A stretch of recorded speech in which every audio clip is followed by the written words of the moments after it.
our channel. Today we will discuss the class 11th NCERT biology book, that is the biological classification. We have already discussed kingdom Monera, Protista and some part of fungi. Now we will also discuss the kingdom fungi. We have already discussed phycomycetes.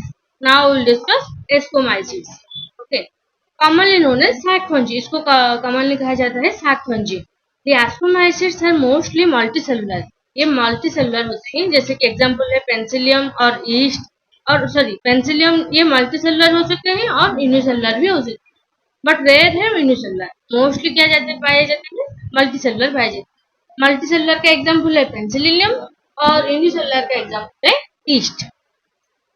They are saprophytic and that is they are saprophytic, parasitic, decomposers and coprophilous, that means growing on dung, cow dung में वो बस जो भी डंग होता है उसमें वो grow करते हैं। कौन?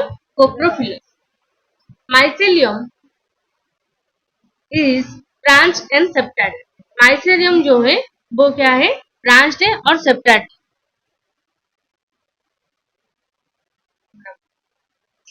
The asexual spores are conidia। तो सेप्टेड आपको समझ में आया? सेप्टेड का मतलब ये क्या है कि जो है जो सेप्टा के माध्यम से वो डिवाइड हुआ है, जो हम प्रीवियस क्लास में बताए थे ना, जो फाइकोमाइसिट्स में वो क्या थे? एसेप्टेड थे। यहाँ पर ये क्या है? सेप्टेड। इसका मतलब है कि जो उनके सेल है वो डिवाइड हुए हैं by means of septa. The asexual spores are conidia produced exogenously on the special mycelium called conidophores। जो स्पोर्स होते हैं, एसेक्सुअल स्पोर्स जो उनके जो फंजी में आपको दिखाई देता है, स्पोर्स जो होते हैं जो एक्सेक्सुअल टाइप के होते हैं, वो क्या करते हैं? वो कोनिडिया प्रोड्यूस करते हैं एक्सोजीनियसली। एक्सोजीनियसली मीन्स आउटसाइड में आपको जो प्रोड्यूस करते हैं क्या? Conidia on the special mycelium called कोनिडियोफोर्स। जो स्पेशल माइसेलियम में, कुछ माइसेलियम में क्या होता है, जो एक्सेक्सुअल स्पोर डेवलप होके फिर उसके बाद बनता है कोनिडिया। तो जो कोनिडिया बनता है इसलिए इसे बोला गया है कोनिडियोफोर्स।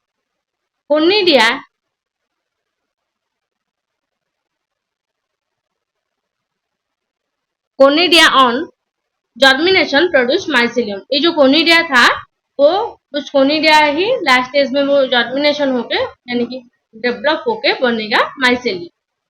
सेक्सुअल स्पोर्स, ये तो हमने देखा। एसेक्सुअल स्पोर्स क्या प्रोडक्शन कर रहे हैं? कोनिडिया। फिर जो कोनिडिया है वो कोनिडिया ग्रो होके क्या बनेगा? जर्मिनेशन होके बनेगा माइसेलियम। मगर जो सेक्सुअल स्पोर दिखाई देता है तो फंजिस में, तो sexual spore are called ascospores. जो एसेक्सुअल स्पोर को कहा जाता है कोनिडियोफोर और जो सेक्सुअल स्पोर है उन्हें बताया जाता है एस्कोस्पोर्स। जो which are produced exogenously in sac like asci, that means singular ascus। that means ये बड़ा होकर के ये ग्रो करके एक सेक लाइक स्ट्रक्चर लेते हैं और फॉर्म करते हैं। जो fruiting this asci are arranged in different type of fruiting bodies called ascocarps। जो इनका अरेंजमेंट है, जो बहुत सारे सेक फॉर्मेशन करेंगे, वो जो थली के तरह जो अरेंजमेंट होगा उसे हम बोलेंगे एस्कोकार्प्स। एग्जाम्पल है एस्परगिलस। आपको दिखना है तो फिगर 2.b का फिगर देख सकते हो, ये है एस्परगिलस। ये है आपका एस्परगिलस।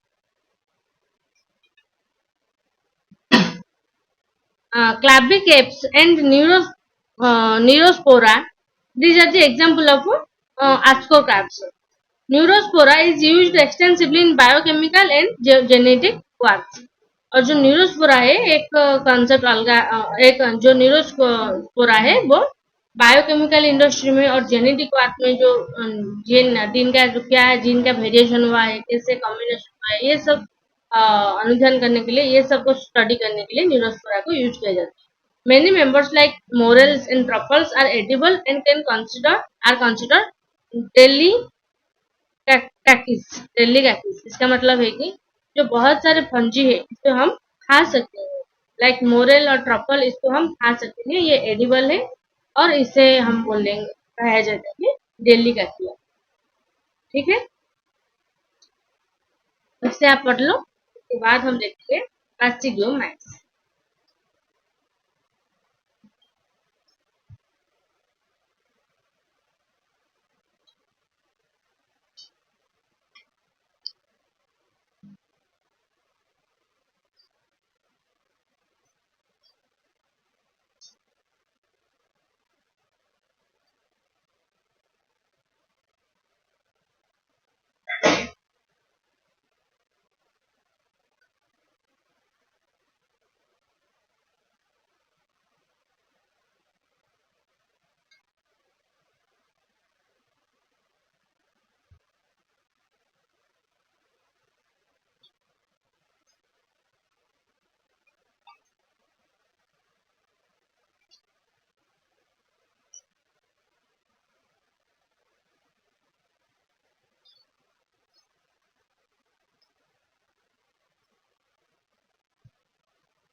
कोई डाउट है?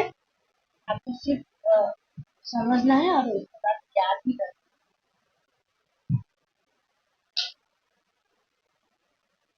है। अब हम देखेंगे basidiomycetes. Commonly known forms of basidiomycetes are mushroom. जो बास्टिडोमाइट्स उसका एग्जाम्पल है, परफेक्ट एग्जाम्पल है मशरूम, ब्रैकेट फंजी और पॉपकॉल। मशरूम हो सकते हैं, ब्रैकेट फंजी है और पॉपकॉल से। दे ग्रो इन सॉइल, वो ग्रो करते हैं सॉइल में, and tree stumps and in living plant bodies as parasites like rust और स्मॉट्स। तो ये क्या करते हैं, जो सॉइल में होते हैं, लॉग होते हैं, जो रूट के लॉग होते हैं, उसमें भी ये आपको दिखाई देता है। और ट्री स्टम्प, ट्री के जो ट्रंक पर्सन में ये आपको दिखाई देते हैं। और लिविंग प्लांट बॉडी में, जैसे प्लांट बॉडी में जो लिविंग है उससे ये पैरासाइट के रूप में देखे जाते हैं, जैसे कि रॉस्ट और स्मॉट, ये जो डिजीज होता है प्लांट का, इस रूप में, इस फंजी के रूप में आपको दिखाई देता है। The mycelium is branch and sceptre. इसका भी माइसेलियम ब्रांच है और डिफरेंट वो सेपरेशन हुआ है। The asexual spores are generally not found, but vegetative reproduction by fragmentation is common.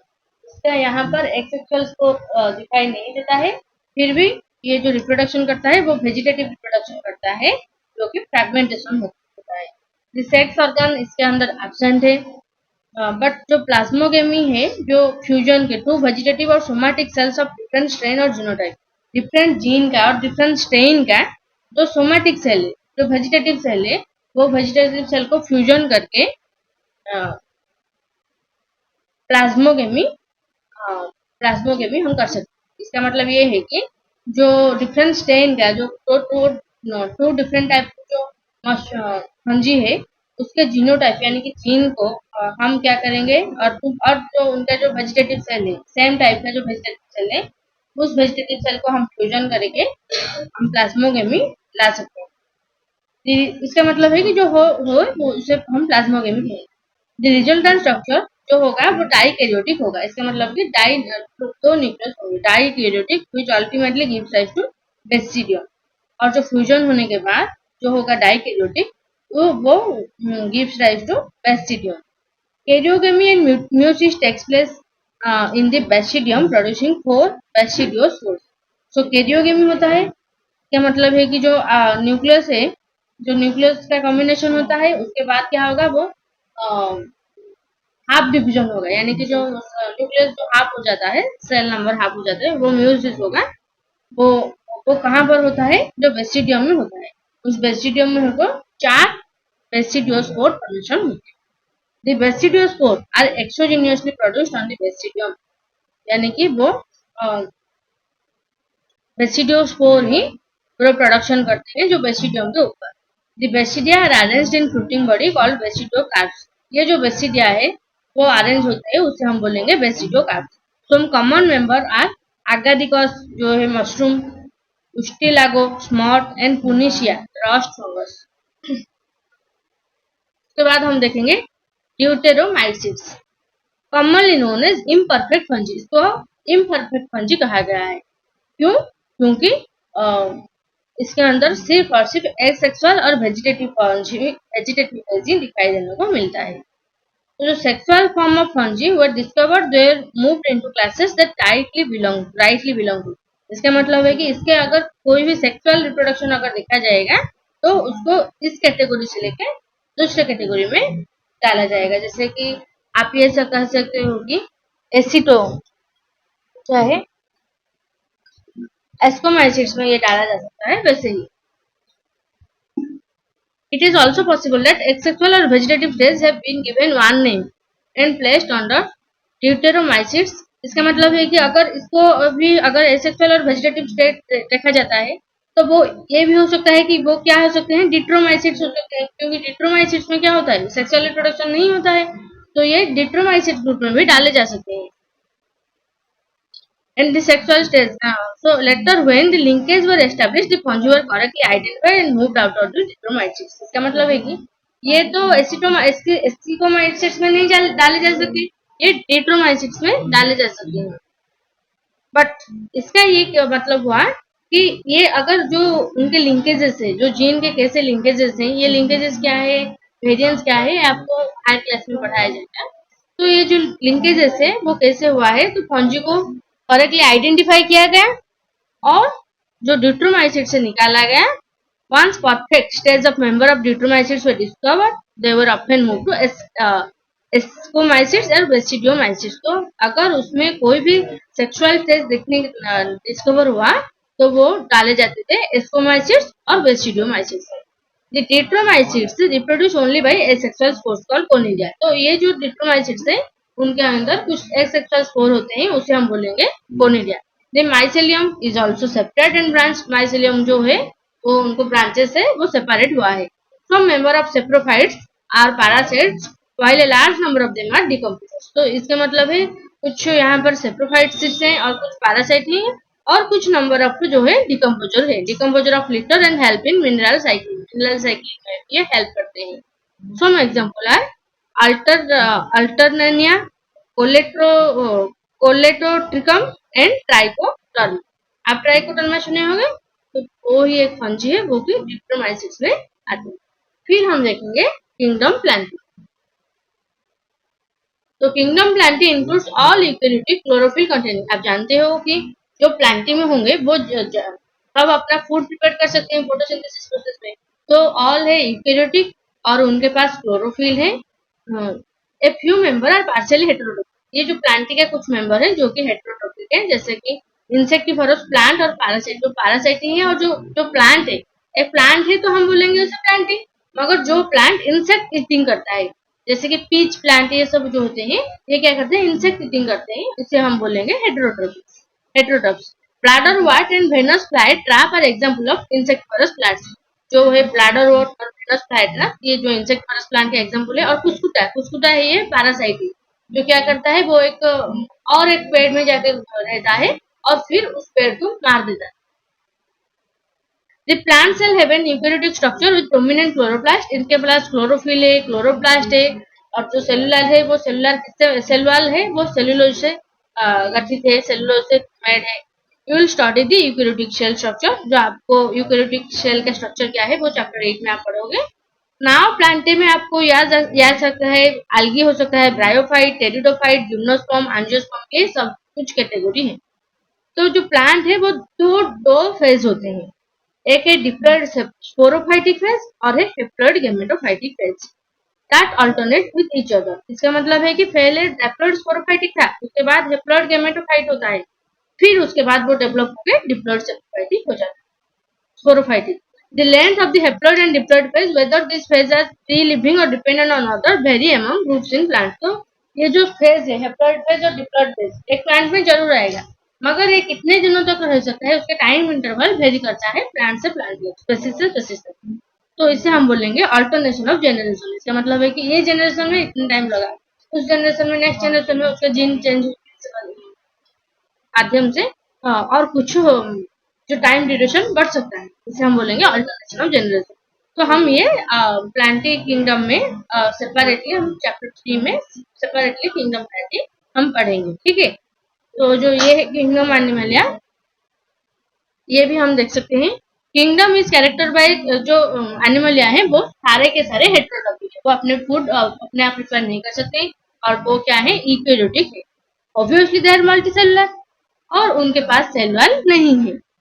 सो जो ये है वो डायरेक्टली और इनडायरेक्ट प्लांट के ऊपर डिपेंडेंट होते हैं फूड पाने के लिए। जो उनके बॉडी के अंदर में जो डाइजेस्ट करते हैं वो बॉडी के अंदर ही डाइजेस्ट करते हैं और जो डाइजेस्ट करके बाद उस फूड को वो स्टोर करके रखते हैं फैट के आकार में और ग्लाइकोजन के आकार में। देयर मोड ऑफ न्यूट्रिशन वो है holozoic, that means by injection of food. Food को पहले वो अपने अंदर लेते हैं शरीर में, फिर उसके बाद वो डाइजेस्ट करते हैं। They follow a definite growth pattern and grow to adults, और वो उनके ग्रोथ पैटर्न एक डेफिनेट है और उसके बाद वो डेवलप होके ग्रोथ होके उनके डेफिनेट शेप साइज होके वो एडल्ट होते हैं। Higher form so elaborate sensory and neuromotor mechanism. जो हायर फॉर्म है, जो जैसे ह्यूमन है, बहुत सारे काटाटा ग्रुप के जो कुछ एनिमल है उनके पास सेंसरी है और न्यूरो हार्मोन भी होता है, जैसे कि सेंस फील कर सकते हैं। जो most of them are capable of locomotion. Locomotion इसका मतलब है कि वह मूवमेंट बहुत सारे करते हैं। तो कुछ ऐसे एनिमल है जो ज्यादा लोकोमोशन नहीं दिखाते, मगर ज्यादा से ज्यादा तक जो ये एनिमल जो एनिमल में आते हैं वो लोकोमोशन दिखाते हैं। सेक्सुअल रिप्रोडक्शन जो है वो कॉपुलेशन होता है मेल और फीमेल का, उसके बाद एम्ब्रियो का डेवलपमेंट होता है। वो आपको फाइलम जो चैप्टर 4 में हम देखेंगे किंगडम एनिमलिया के बारे में, और ज्यादा उसके फर्टिलाइजेशन कैसा होता है वो हम क्लास 12 में देखेंगे। ठीक है, आपको ये अभी पढ़ लेना है और कुछ डाउट है तो आपको अभी आप पूछ सकते हो, और आपको अगर बाद में कुछ डाउट आता है तो आप कमेंट में बता सकते हो। ठीक है, और ज्यादा से ज्यादा आप शेयर कर दिएगा अपने फ्रेंड्स के बीच में, तो बहुत सारे फ्रेंड आपके देख सकते हैं वीडियो और उनके बीच में अवेयरनेस आएगा। तो आप चाहोगे तो आप हमारे चैनल को सब्सक्राइब कीजिएगा, और अगर अच्छा लगा वीडियो तो आप लाइक भी कीजिएगा। So thank you for watching.